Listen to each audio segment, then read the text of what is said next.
আসসালামু আলাইকুম ওয়া রাহমাতুল্লাহি ওয়া বারাকাতুহু। প্রিয় দর্শক, আজকে যে ভিডিওটা বানাচ্ছি, ভিডিওটা লাস্ট পর্যন্ত দেখবেন। কেউ এই মনে করিয়া আসে পীরের দরবারে যে আমি যতই মন্দ কাজ করি না কেন, পীর সাহেব আমার জিম্মেদারি আছেন, কিয়ামতের দিন পীর সাহেব আমাকে পার করিয়া লইবেন।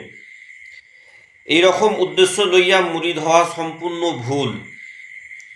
কেননা হুজুর পাক সাল্লাল্লাহু আলাইহি ওয়াসাল্লাম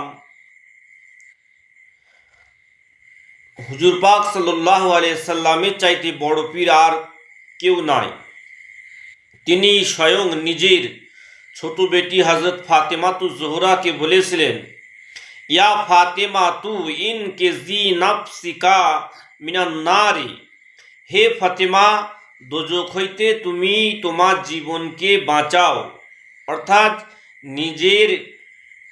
নিজেই নিজের নফসের ইসলাহা সংশোধন করো, শরীয়তের পেরবি করো, পিতা নবীজি বলিয়া আশা করিয়া বসিয়া থাকিও না।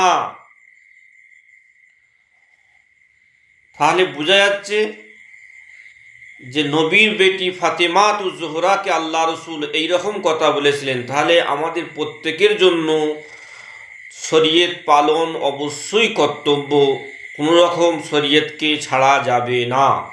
ওমা আলাইনা ইল্লাল বালাগ।